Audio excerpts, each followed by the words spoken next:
It's not just beading, it's a cultural art form. Many stories are told through artwork.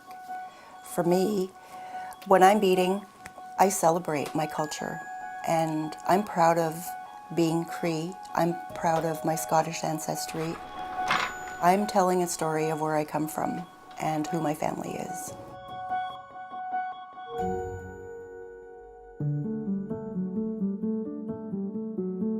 I was born and raised in Norway House, Manitoba, a community that is vibrant in culture and very rich in history. Norway House was an inland trading post with the HBC, and beading was very common in my community. I remember as a child in my Granny Sinclair's old house. At this point in time, she wasn't beading, but I remember as a child going up into this little room upstairs where she kept all her beading supplies, and I remember playing with her beads. This is what I used to dig in my grandmother's beads. She had them in little tins like this, cookie tin. I remember always, from that point, always wanting to learn, and it wasn't until later in life that I did take the time to learn. When I turned 50, there's something about that number that makes you really look at your life as to what you want your life to look like going forward. I had taken a workshop with Donna Glover, and in that workshop I learned the one needle beading technique and how to make a pair of moccasins. That was the start of my passion, and it was something that I fell in love with. It took me back to my childhood, remembering being in that little room, going into these tins and seeing these beads, needles, beaded vamps that weren't completed. It's in the blood, it's a part of who I am, and I'm very proud knowing that I had taken the time to learn. And when I learned, it was something inside me came alive. It's something I can't explain. When a project, a beaded piece is all completed, you look at it and sometimes you can't believe that you created that beauty yourself. And when I say beauty, I mean the beauty of Indigenous traditional beadwork, floral beadwork that I'm very proud of. Any beadwork that you do, you envision your beadwork, and the inspiration can come from, other pieces that you've previously made. It can come from the land. This piece that I'm working on right now are a pair of gauntlets.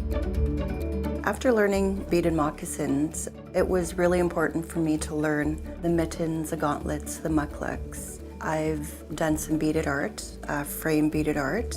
But what's really important to me is to learn those old style traditions. I'm always learning.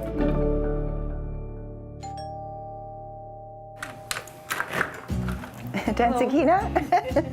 Good to see you. Nice to see you too. Come on in. You ready to bead? Yes. It's very important for me to pass on my knowledge and share my knowledge of beadwork. I always say I practice it. It's not my art form, it's the art form of my ancestors. The paper was brown because that's all they had at that time. They didn't have copy paper, right? And that knowledge at one point in time was almost lost. The last 5-6 years, there's been this resurgence in beadwork, which I'm very glad to see that, because it's an art form that's important. It's one thing of my culture, one of many things that I'm very proud of, that I'm very proud to practice this and share what I learn from others with others to keep this art form going. Good beadwork, normally you can move it this way and that way.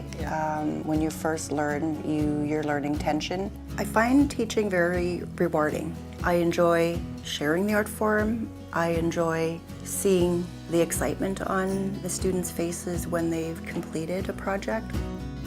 It's very important to share the knowledge so people understand when you're purchasing Indigenous art forms, you're purchasing more than just beading. You're purchasing a labor of love. You're purchasing a culture. It's changed my life in so many positive ways. I'm more focused as a person. I'm calmer. Sharing the art form, I'm sharing a part of myself, being a Cree woman. I'm sharing a history from my ancestors. an art form that I hope never dies down again. Thanks so much for watching this video. If you'd like to see more stories from your community or across the country, be sure to follow Shaw Spotlight on social media and subscribe to our YouTube channel.